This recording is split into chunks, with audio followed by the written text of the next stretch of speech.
Friends, ఒక life truth తెలుసుకుందామా. ఈ చెట్టు ఏంటి గుర్తుపట్టగలరా? ఈ చెట్టును ఫ్లవర్,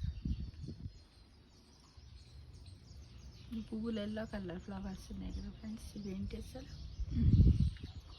ఒక జీవిత సత్యం లోపల మనం ఏం తెలుసుకుంటున్నామంటే, వాననీరు అట మనిషితో ఇలా ఇలా చెప్పిందట.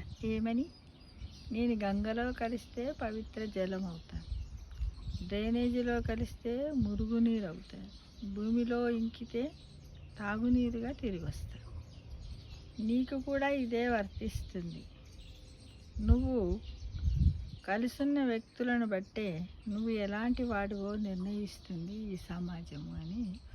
ఒక వాన పడుతున్నటువంటి నీరును అంత మనం పరిశీలించినట్టయితే, మనం ఆలోచించినట్టయితే మనకు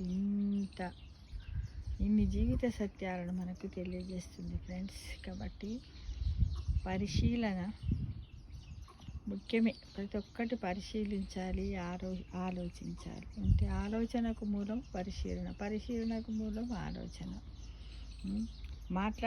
వినయంగా ఉండడానికి మూలం కూడా ఆలోచనే.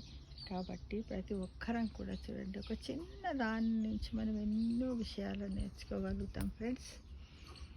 అంతే కదా, మనకు తెలియంది కాదు, మళ్ళీ మనకు అది తిరిగి దొరకదు రావాలని. అదే విధంగా మనం సమయాన్ని కూడా కోల్పోతూ ఉంటాం. కాబట్టి ఆ సమయాన్ని కోల్పోకుండా ఉండాలంటే ఒక వాననీరే అని కాకుండా సమయం కూడా ఆ విధంగానే ఉంటుంది అనే జీవిత సత్యాన్ని మనమందరం గమనించాలి.